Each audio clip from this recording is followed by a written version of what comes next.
Querido, eu quero chamar a sua atenção, e cada dia vou fazê-lo mais, dizendo que a intenção do meu coração nesse novo tempo, nesse novo ano, em observância à igreja, quero levar essa igreja para um outro nível.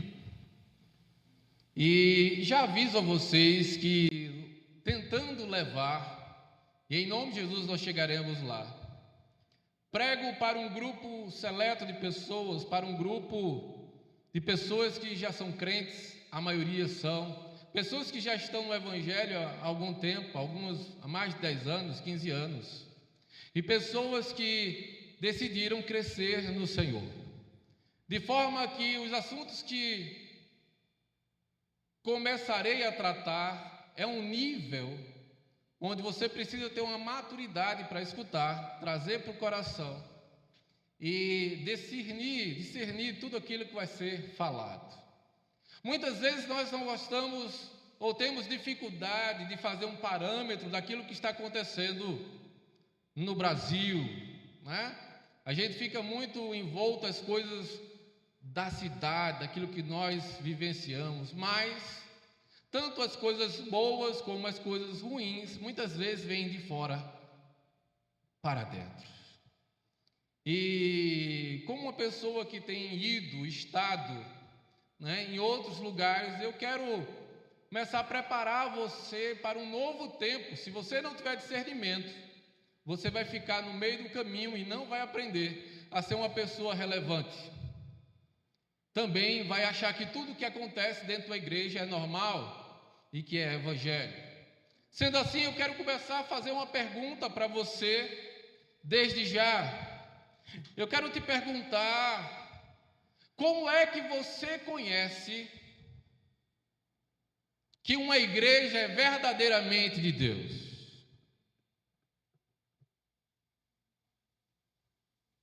Já parou para pensar nisso?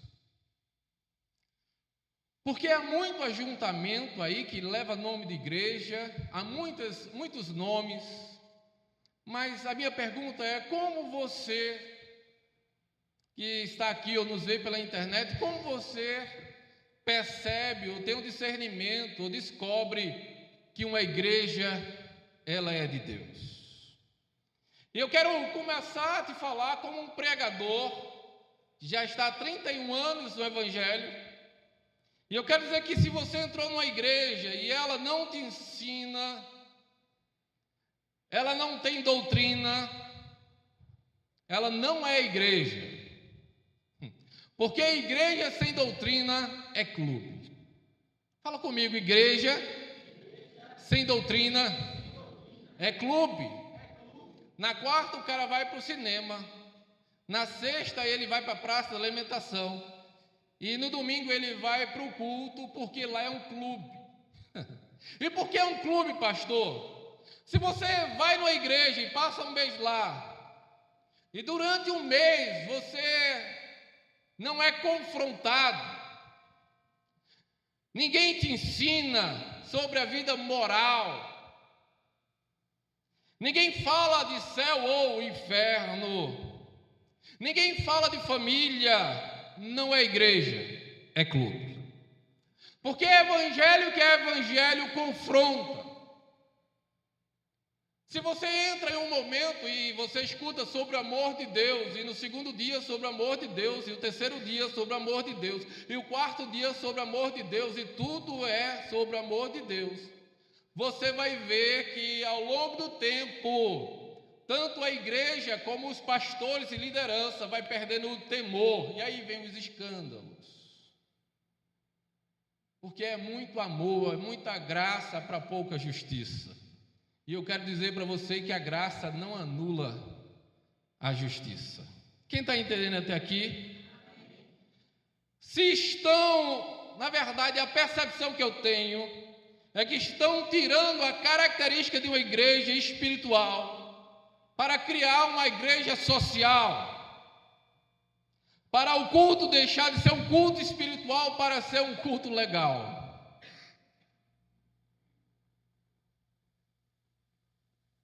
Deixando de ser uma igreja espiritual para ser um culto legal, onde você tem uma experiência. E essa experiência não é mais com o Espírito Santo. Mas veja o que a Bíblia diz.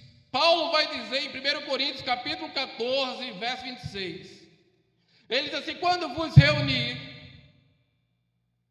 aí ele diz assim, um tem salmo, o outro tem doutrina, o outro tem revelação e o outro tem profecia, aleluia. Um tem salmo, o outro tem doutrina, um tem revelação, o outro tem profecia. Isto compõe, caracteriza um culto. Eu já fui, como disse no início, em muitas igrejas, e algumas delas são belíssimas. É bonito de se ver. Mas eu tenho percebido que, apesar da beleza, elas estão virando um clube. São igrejas sociais e não espirituais. Você deve começar a desconfiar de uma igreja quando você vai numa igreja e se pergunte: estou frequentando lá já faz um bocado de tempo. E veja a diferença de uma igreja para um clube quando você vai nessa igreja durante tanto tempo e não tem uma palavra de confronto. Estava vendo e falei quarta-feira, uma igreja do qual o pastor é meu amigo, mas eu fiquei com nojo, não da palavra que ele pregou, mas do contexto no qual ele prega aquela palavra, porque é cultural pregar aquela palavra sempre, todo o tempo, porque Deus vai te dar vitória, porque Deus é vitória, Deus vai te dar vitória sobre a justiça, o juiz vai dar sentença a teu favor e por aí vai. E eu fico enojado com isso, porque isso não é evangelho. Não que Deus não possa dar vitória, mas há uma razão. Você vai numa igreja e nunca há confronto. E sabe por quê? A pastora estava falando agora sobre dízimo e oferta, e eu acho tremendo quando ela vai ensinando, porque ela está ensinando a igreja.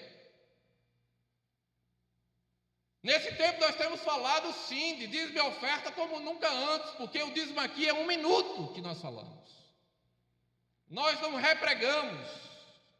Passamos 20 minutos falando sobre dízimo e oferta. Mas nós estamos dizendo, nós estamos indo para um lugar onde não é necessário alguém ficar do lado de fora. Olhe para trás. Olhe para trás. Tem gente lá de fora.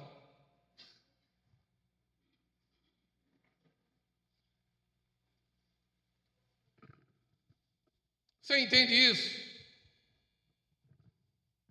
Então, e aí ela falou com muita propriedade. Tem gente que fala de quem oferta e dizima. E é sempre assim, alguém vai dizer assim: aquela igreja eu não vou mais por enquanto, porque é um pede. Olha aqui para mim. Quem normalmente fala isso é porque não ajuda nunca. E ainda fala mal. Se você não ajuda, filho, fica calado. E se você ajuda, fica calado também, só glorifica ao Senhor. Você vai ver para onde a ajuda está indo. Amém? Amém. Falamos com propriedade. Mas quando você vê uma igreja verdadeira e uma igreja que é um clube, e que igrejas não há confronto, sabe por que não há mais confronto? Porque senão se perde o dízimo, pessoas vão embora. Se perde a oferta, o empresário não vai mais lá, porque ele vai lá muitas vezes depois de uma semana rica na carne. Aí quer encontrar um coach falando do amor. Nada contra, mas também nada a favor. Eu não sou coach. Eu não quero te ajudar a enriquecer. Eu quero te ajudar a ir para o céu. Meu trabalho é esse. Meu trabalho nem é fazer você ficar melhor. Nem foi o trabalho de Jesus. Porque Jesus diz assim: eu não vim trazer a paz, eu vim trazer a espada. Você nunca leu isso na Bíblia? Eu vim trazer. Sabe por quê? Porque aquele que é nascido do Espírito Santo, Jesus estava falando, quando alguém nasce, agora ele recebe princípios do reino. E os princípios do reino já automaticamente separam você do mundo. Então ele disse: haverá separação.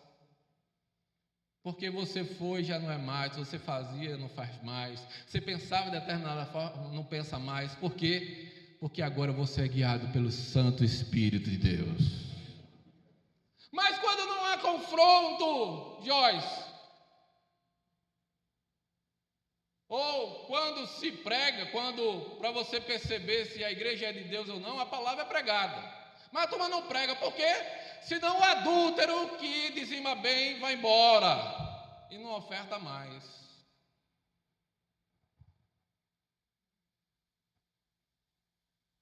Aliás, uma igreja que eu dirigia há uns anos atrás, tinha um ex-policial federal, casado com uma irmã, que tudo que eu falava ele dizia: é para mim. Mas estava na liturgia, fazia confissão dos pecados. Aí quando eu falava o pecado tem nome, adultério, ele está falando de mim. Ou está falando de mim. E tem gente que fica achando mesmo que a gente tem tempo para ficar olhando a vida dos outros, né? Eu sei lá o que é que tu faz, filho. Mas Deus sabe. Se você sabe, se você estiver pensando que eu fico olhando o que é que tu faz ou deixa de fazer, você vai morrer pensando nisso aí. Eu já tenho filhos e esposa, dá trabalho demais. Não, é bênção, minha família. Não vou dominar a casinha do cachorro hoje. Mas sabe quando a igreja de Deus é quando ela tem palavra? Só 2 pessoas. É quando tem palavra. Aleluia. E quando tem palavra, Deus está na casa. Fala comigo assim: quando tem palavra, Deus está na casa. Aleluia. Aleluia. Agora, por que eu estou falando isso como palavra introdutória? Por um motivo, na verdade é uma constatação. Evangelho deturpado, crente perturbado. Evangelho deturpado, crente perturbado, meu filho. O que tem de crente perturbado? Olha aí para o lado, vê se tem algum crente perturbado.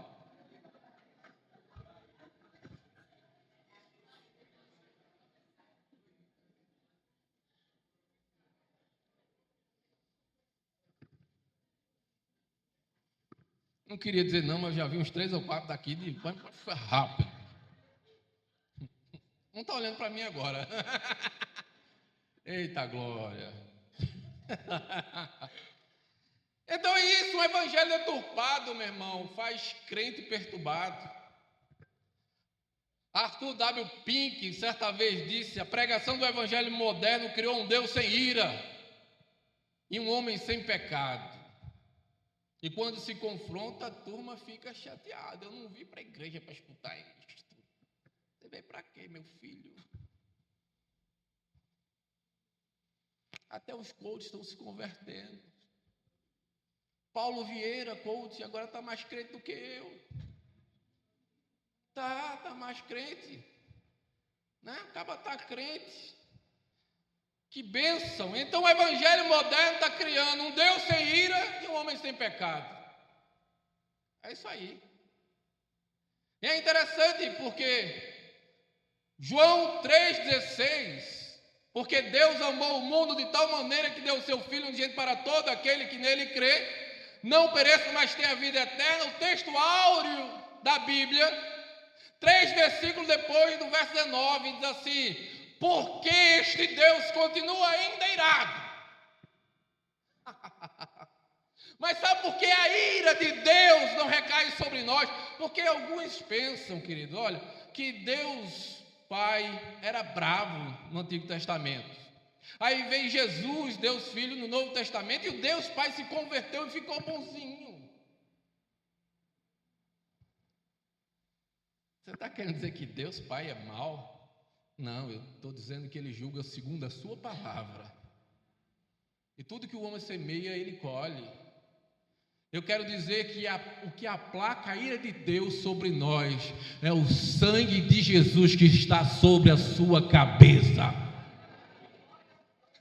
Então o evangelho moderno está criando Deus sem ira, sem temor. E alguns crentes nem se apercebem, tudo é muito normal. Querido, eu falei quinta-feira, né? Agora mudou o dia. Réveillon, vocês viram que coisa cebosa a Rede Globo exibiu? Coloca aquela cantora, que aquilo não é cantora, falando um monte de coisa. Aí eu pergunto, a televisão estava ligada aonde?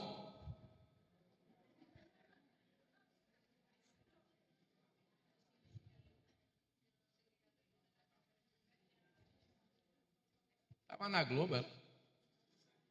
Não. Você já chamou seus filhos? Já chamou? Diz assim, ó, isso aqui é do cão, filho. Adoradora de Satanás. E pega as outras também. A outra cantora famosa, Madonna, veio para Copacabana e fez um culto aberto ao diabo. Você não viu, não? Onde é que você está, hein? Entretanto, o SBT, além de fazer uma coisa tremenda, né? Juntamente com a igreja da Lagoinha, e dá uma confusãozinha. E que eu não tenho nada a ver com isso, a não ser orar por isto. E a crentaiada falando porque foi cobrado. Eu quero dizer uma coisa para vocês, para fazer um evento daquele tinha que ter dinheiro. Então para de bobagem, filho. Cada vez que você faz um evento, e tinha que ser um evento daquele, perceba, Deus está levantando, à medida que o diabo levanta pessoas influentes para influenciar pessoas desse mundo, o Senhor levanta pessoas também do seu reino, para dizer, aqui também tem. Aqui também tem. E a gente faz melhor. Porque foram 6 horas, sem bebida, sem cachaça, e o povo de Deus adorando. E eu tenho falado que nessa cidade, o nível de influência que nós temos, que a igreja do reino vai ter, também é um nível de influência para estar influenciando essa cidade. Em nome de Jesus. E Deus vai levantar pessoas desse lugar. E de vez em quando aparece um para dizer, o pastor se mete em política. Eu quero ganhar os políticos tudinho para Jesus, meu filho. Qual o problema? Ou você acha que eu vou ficar atrás do computador, do celular? Dizendo, que coisa nojenta. Não, vamos para o meio. Mas não vamos se sujar, né? Eu não fui chamado para ser político, mas eu fui chamado para ser profeta. Amém ou não? Está preparado aí? Você está preparado? Então diga ao irmão que está para aquele irmão que está do seu lado, diga assim: você não veio. Não, está muito fraquinho, parece que você não veio mesmo. Né? Levanta o dedão de profeta e aponta assim, diga assim: você não veio para um clube, ok? Você veio a uma igreja onde a palavra é pregada. Tudo bem para você? Amém? Então glorifica o Senhor.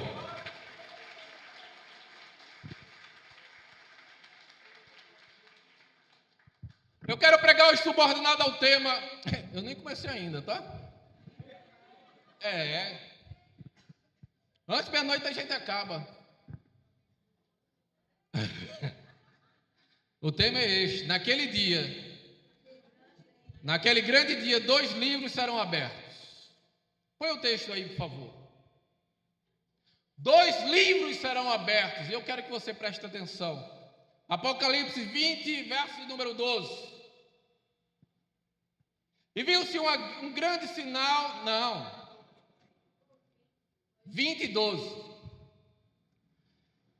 João tem uma visão e diz assim: eu vi os mortos, pequenos e grandes, que estavam diante de Deus. Quando ele fala pequenos e grandes, homens grandes, mediante a sociedade, pequenos, que estavam diante de Deus, e abriram-se os livros, plural, e abriu-se o outro livro, que é o da vida. Significa dizer que você escuta sempre sobre o livro da vida, mas há um outro livro. E os mortos foram julgados pelas coisas que estavam escritas nos livros, segundo as suas obras. Então o texto está dizendo que nós um dia seremos julgados por aquilo que está escrito nos 2 livros. Sim ou não? Queridos, o texto de Apocalipse 20, verso 12, nos mostra um dos momentos mais solenes da história da humanidade. O famigerado dia do juízo final. Na verdade, esse texto é um convite a uma reflexão sobre o que estamos construindo para a eternidade. Você tem consciência que a cada dia você coloca um tijolo na edificação da sua vida, e daquilo que você está construindo hoje vai aparecer na eternidade? E diz a Bíblia que naquele dia 2 livros serão abertos: o livro da vida e o livro das obras. O apóstolo João, em sua visão, vê e diz assim: eu vi os mortos, grandes e pequenos, que estavam diante de Deus. O que João está descrevendo é que ninguém escapará, ninguém, presta atenção nisso, desse dia. Sem exceção, todos que estão aqui, fora daqui, irão comparecer a este dia. Em Romanos 14, verso de número 12, Paulo diz assim: de maneira que cada um de nós dará conta de si mesmo a Deus. Cada um de nós um dia estaremos diante de Deus e daremos conta de nós mesmos. Todos comparecerão.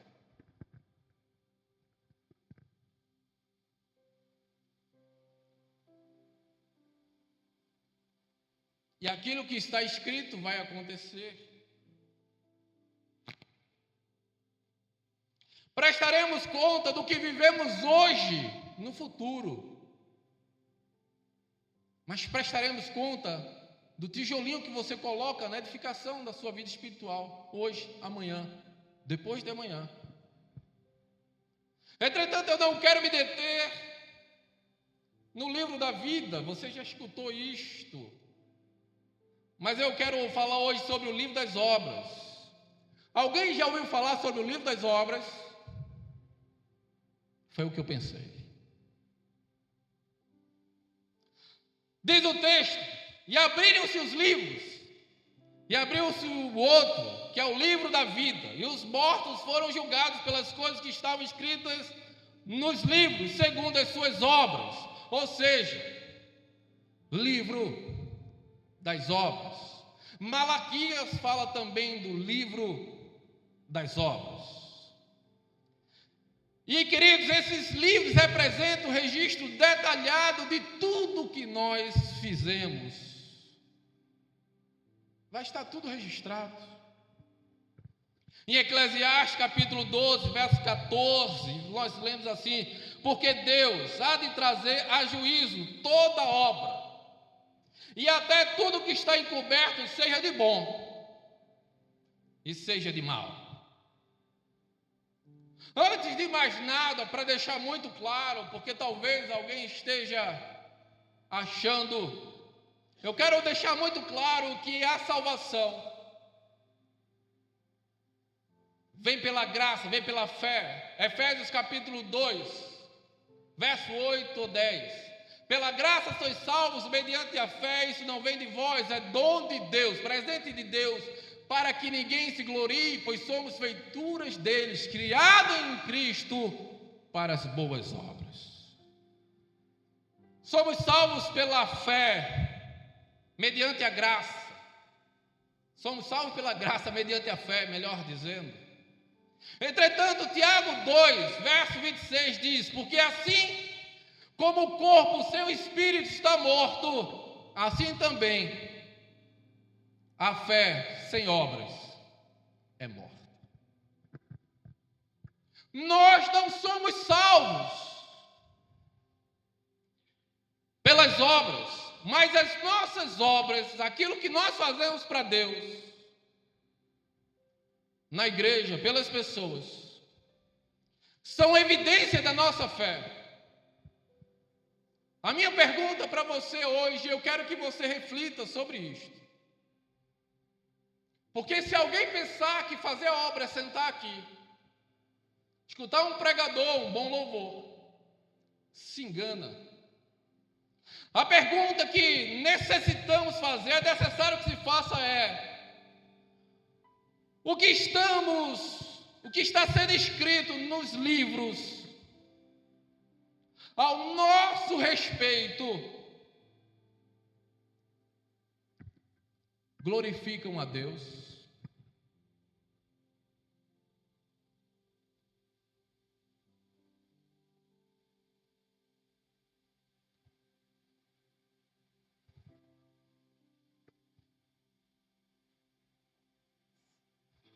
Glorifica a Deus. Na verdade, no que tange a obras, quando se abrir o livro, vai ter alguma coisa registrada lá no seu nome. Vai ter algo relevante lá no seu nome. Vai ter algo que você, como a música que nós vamos cantar depois dessa mensagem, é Ele, que diz: por Ele, nós estamos o quê? Gastando a nossa vida. Eu confesso a vocês que na primeira vez que eu vi cantar, eu tive dificuldade de cantar.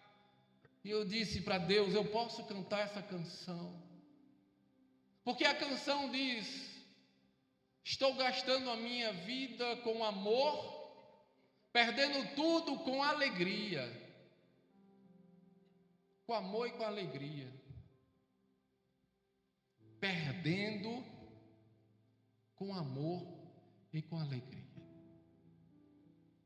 E eu disse: o que é perder com amor? Os lugares onde você já não senta mais,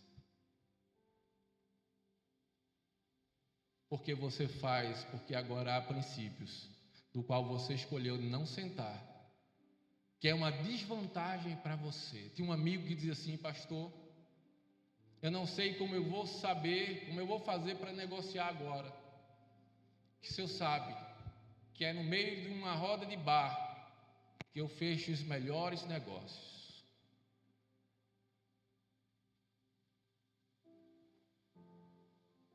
Eu vejo alguns crentes que passam, quando a vida começa a melhorar, esquecem de Deus. Mas também percebo que Deus tem tanto amor, que de vez em quando está puxando a tua blusa assim, ó, para você não se perder. É sempre algo que baixa a tua bola. Você descobre que você ou depende da igreja para alguma coisa, e quando eu digo da igreja, de nós que compomos, ou dependemos dele. Mexa em um filho, na enfermidade de um. Nós lembramos que Deus, precisamos de Deus. Você está entendendo? Se for aberto o livro das obras agora, o que vai estar escrito lá no teu nome? Quantas páginas estarão escritas? Estará escrito o quê? Segundo lugar, sempre haverá um peso das nossas escolhas. Preste bem atenção no que eu vou te falar. Sempre haverá um peso das nossas escolhas. É interessante observar na palavra que aquilo que fazemos tem um impacto eterno, tanto das coisas boas, como também das coisas ruins, e até da nossa negligência.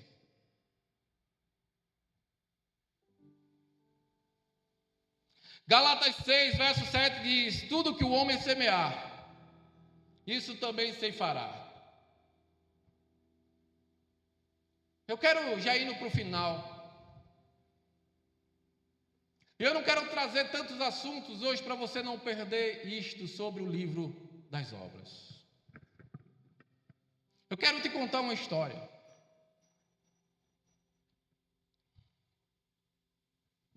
Eu quero fazer um paralelo. E esse paralelo eu escutei de uma pregadora, uma mulher de Deus.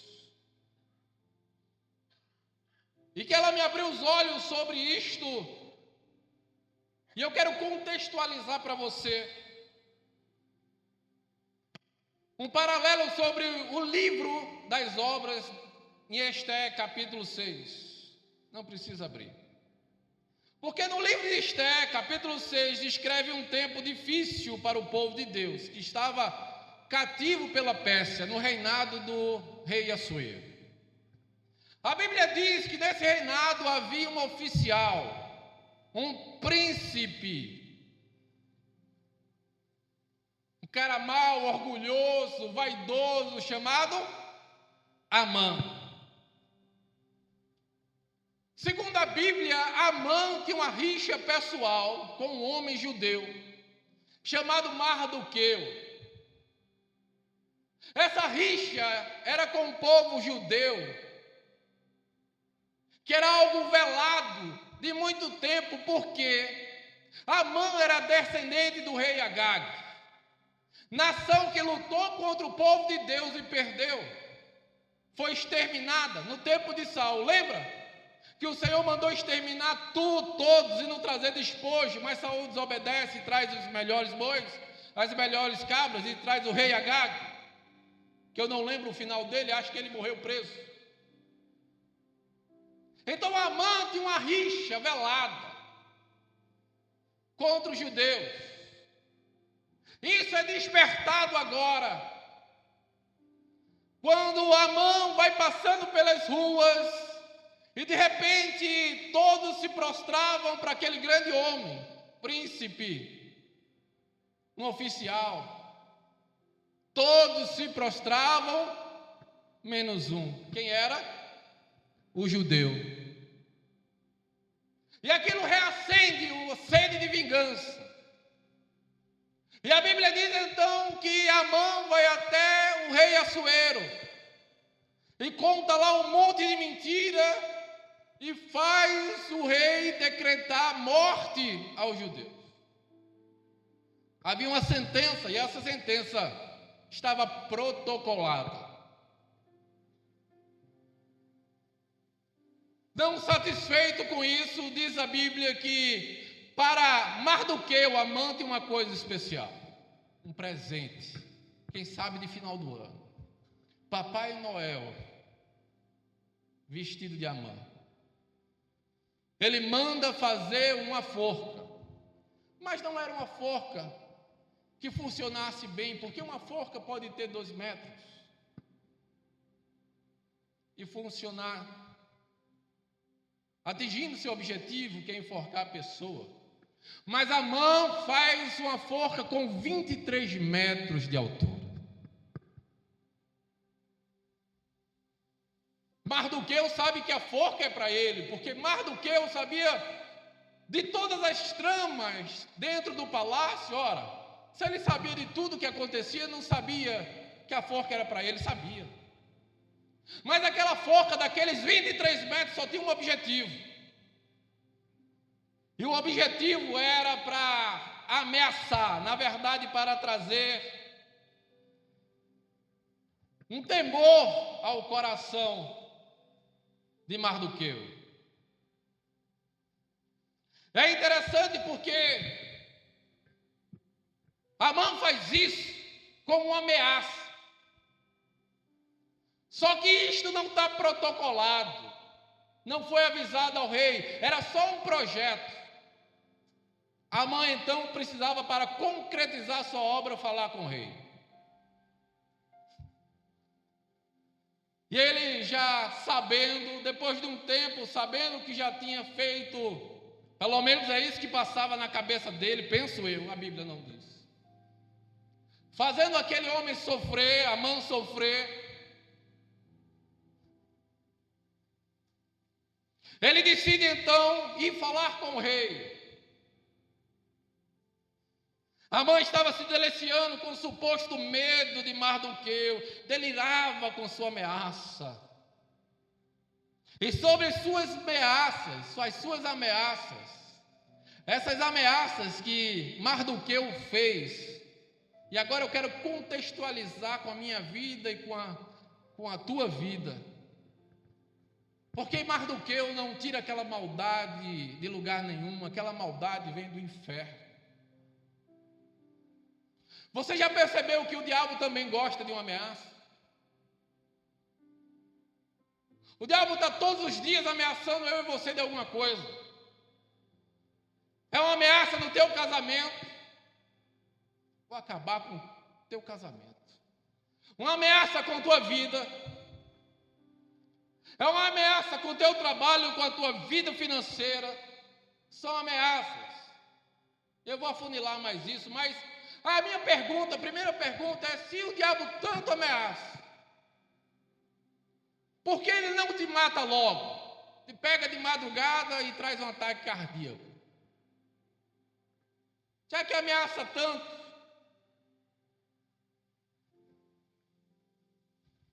quantas vezes estive em batalhas espirituais que o diabo ameaçava? Quantas vezes coisas foram levadas? Quantas pessoas que vieram entregar alguma coisa que trazia minha morte, doença e tantas outras coisas, ameaças.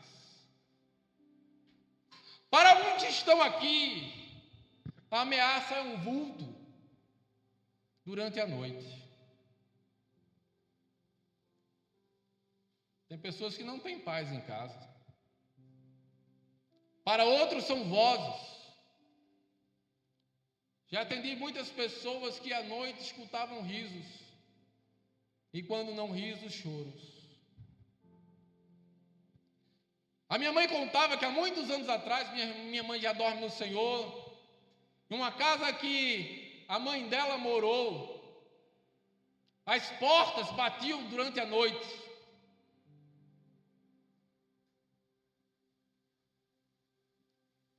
E não havia ninguém nesse lugar. Coisas batendo de madrugada. Síndrome do pânico. Paralisia do sono. Pessoas, e eu nem vou perguntar quantas pessoas se acordam no meio da noite, nunca tiveram isso, e começaram a ter isto. Literalmente elas estão paralisadas, não conseguem nem falar. Ataques espirituais, porque o homem espiritual discerne todas as coisas de forma espiritual. E quando é pela manhã, ou quando elas conseguem falar em nome de Jesus, aquilo vai embora. E pela manhã parece que nada aconteceu. Aí a pergunta é: por que ele não mata você logo? Já eu te explico. Deixe-me continuar a história. Eu creio que Amã, na véspera de falar com o rei, concretizar o seu projeto, protocolar o seu projeto, mas para protocolar ele precisava de quê? O louvor pode subir. Falar com o rei. Então imagine que ele nem dormiu naquela noite. Mas a Bíblia diz que não foi só ele que não dormiu.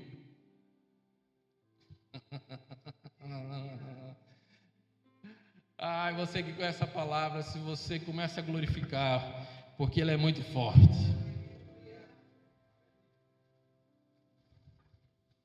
A sentença estava declarada sobre o povo de Deus, e agora sobre um homem de Deus. Já estava tudo preparado, até a forca estava preparada. Aí a Bíblia diz que a rainha Esté prepara um banquete. Convida o rei e convida também o Amã. O Amã sai de lá, dizendo: até a rainha agora está me oferecendo um banquete. Naquela noite eu acho que o rei teve uma insônia. Como é o nome daquilo que dá? Uma congestão. Não dormiu. De madrugada, sem sono, ele manda um dos servos pegar um livro. Traz um livro da minha biblioteca para eu ler. Lá vai o servo e pega de forma aleatória um livro chamado Livro das Crônicas do Rei. E aí o rei abre e começa a ler uma história do qual aconteceu no seu reinado. Que um dia um homem estava junto do muro e do outro lado do muro. Esse homem escutou tramas de morte ao rei. Iriam matar naquele dia o rei. Mas ele escuta e denuncia os homens, e de fato pegaram aqueles homens em flagrante. E quem foi o homem que denunciou? Fala comigo, Mardoqueu. Mas anos haviam se passado. Essa história estava registrada e o rei não sabia. Mas naquela noite Jesus deu uma insônia para o rei. Manda o servo dele buscar um livro e ele lê logo essa história. Aí ele chama o servo dele e diz: olha, esse homem aqui salvou a minha vida. O que foi que nós fizemos por ele? Aí o servo diz: pelo que me consta, nada. Agora está o rei, sem sono, e Amã também. E Amã sabia que havia um protocolo no reino, qual era: se ele chegasse bem cedo e anunciasse que gostaria de falar com o rei, ele teria o direito de falar, e teria que ser ouvido pelo rei. Entretanto, se o rei mandasse chamar primeiro, ele tinha que escutar e ficar calado e pronto e obedecer. Amã contava ser o primeiro a chegar, colocar seu nome no livro lá, para ser atendido, mas Jesus tirou o sono do rei. Quando vai amanhecendo, o rei diz: quem é que está aí fora? Eu imagino, a Bíblia não detalha, mas eu imagino que o servo dele, eu não sei porquê, mas Amã chegou bem cedo aí. Era de madrugada. Ele está aí, manda chamar ele. Quem é que está chamando? Quem é que está chamando? Quem é que está chamando? Então o rei chama, já quebra com Amã, porque ele queria chegar e falar. Aí ele vai chegando, cheio de moral, porque tinha jantado com o rei e com a rainha.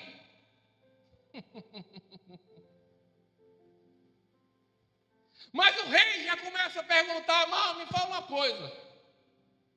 O que a gente faz com uma pessoa que nós queremos honrar?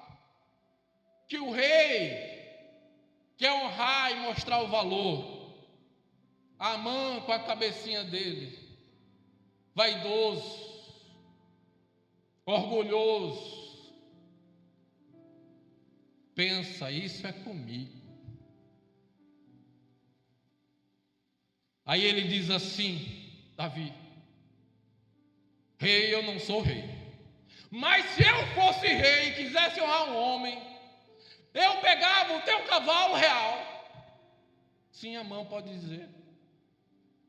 pegava a tua capa real, colocava esse homem no lombo do teu cavalo, e ainda colocava a coroa na cabeça desse homem, e pegaria um dos teus príncipes e puxaria esse homem pela cidade, dizendo: assim faz o rei com aquele que lhe deseja honrar.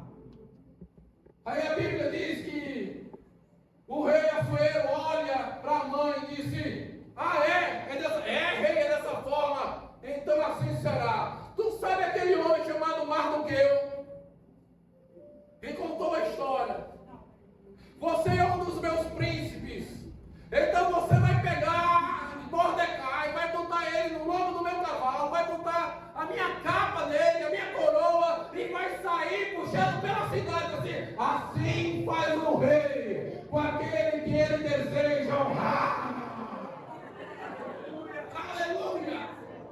Agora se prepara para dar glória. Sabe o que é que te livra da forca? Pergunta para o irmão que está do lado: sabe o que é que te livra da forca? Assim como Mardoqueu, Deus um dia olha para o livro das tuas obras e diz: esse homem fez por mim, então eu vou fazer por ele, porque se ele é meu, se ele cuida de mim, se ele cuida da minha casa, eu também cuidarei da casa dele.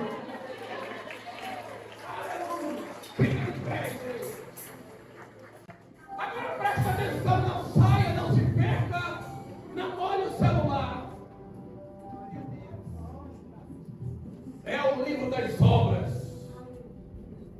Mas olhe para mim e preste atenção. Perceba que não é o livro das intenções, é o livro das obras. Neste livro não entra aquilo que você gostaria de fazer,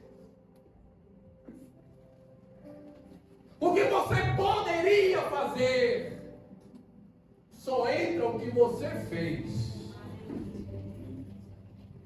O livro das obras salvou Mardoqueu da forca. Quando você leva Deus a sério, imagine Deus olhando para mim e para você. Imagine você se consagrando, você buscando, você pagando o preço. Imagine, nessa noite eu estou aqui, a base de remédio, mas eu disse: eu não vou deixar de pregar a palavra. E o Senhor disse: você vai pregar esta palavra. Esta palavra é que eu quero. Você vai, eu disse: eu vou. Eu tenho que falar aquilo que o meu Senhor manda. E o Senhor está dizendo, está acontecendo. O Senhor está preparando a sua igreja, porque em breve Ele voltará. E se eu não falar para você que agora você precisa viver uma nova vida, você precisa mudar de hábitos, você precisa se posicionar, porque o que Mardoqueu fez? Mardoqueu fez aquilo que um crente verdadeiro faz. Porque quando a forca estava levantada lá, ameaça sobre ameaça, eu imagino que Mardoqueu não ficou tão feliz. Ele não ficava pulando e saltitando, mas era um homem posicionado. Um homem posicionado. Ele sabe que Deus é com ele. Ei, presta atenção numa coisa: um homem posicionado, uma mulher posicionada, ela ama e exalta o Senhor. Eu te disse: por que é que o diabo não te leva? Por que o diabo não te pega? Porque o guarda de Israel não dormita nem descansa. O guarda de Israel, enquanto você está dormindo, ele está cuidando de você. Ei, presta atenção: quando o diabo aponta seus canhões para você, o inferno dizendo: eu vou destruir, ele até mostra para você aonde está a forca, mas o Deus Todo-Poderoso diz assim: nele você não toca, nela você não toca.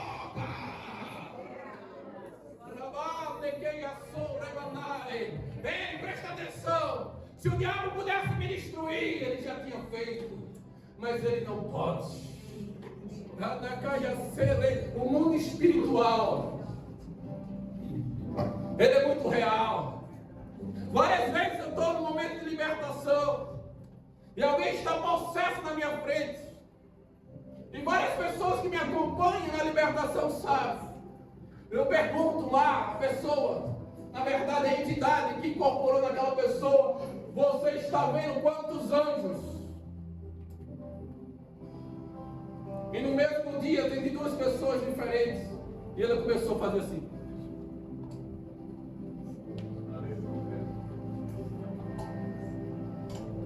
São 4. Cago lá na sala. 2 horas depois, outra pessoa. Quantos anjos você vê aqui?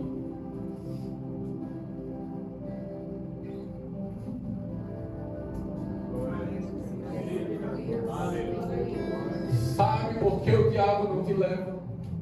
Sabe por que ele não faz você perecer? Porque ao teu respeito, o Senhor está dando ordem para que te guardem, para que cuide da tua casa, dos teus filhos, da tua família. Ei, Deus está cuidando de você. Eu estou com uma história na cabeça verdadeira. Sei por quê. Talvez alguém ache que é pequenininho aqui.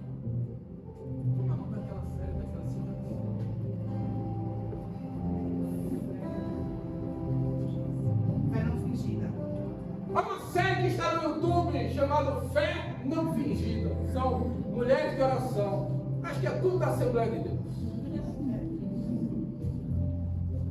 Alguém já viu essa série? Vai lá, Fé Não Fingida. Pessoas simples, mas fervorosas. Aí nesses dias escutei um camarada que era da alta magia se converteu. E ele disse: como é que você se converteu? Alguém pregou para você? Ele disse: não. O cara da alta bruxaria. Isso não é fictício, é real. Ele passou 1 ano se consagrando. Ele disse: foram muitas pessoas que fiz trabalho para essas pessoas perecerem. Muitas delas. E teve um dia que eu fiz de 1 ano para derrubar tal pessoa. E aí ele estava se preparando, já tinha hora marcada. E na hora marcada, um demônio vem e diz assim: hoje não vai ser possível realizar. Aí ele disse: como não? Passei 1 ano me preparando, vai ter que ser hoje. E o demônio disse: não vai não. Não dá não. Como é que não dá? Está tudo preparado, olha para cá, está tudo preparado. Não dá não. Por que não dá? Aí ele olhou, era um morro. Tinha uma luz acesa numa casinha paupérrima. Deus tinha acordado uma crente e disse: ora. Não para de orar enquanto eu não disser para parar. E a crente orando, a crente orando, a crente orando, a crente orando. Aí o camarada disse: vocês não vão vir por conta daquela mulher? É, daquela mulher.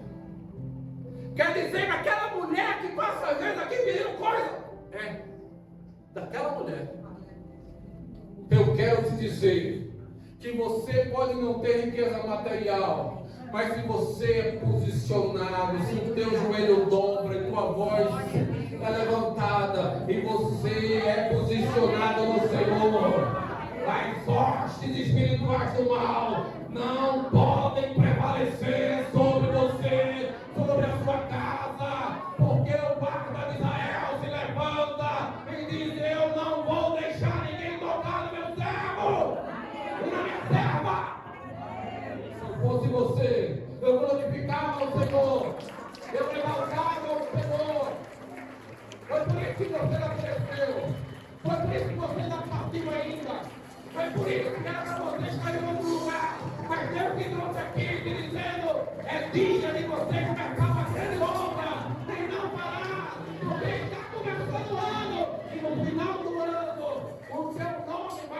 escrito no livro da vida, sim, mas também no livro das obras, porque eu quero profetizar que você a partir de hoje passa a ser alguém relevante para a casa de Deus, para a obra de Deus, hein?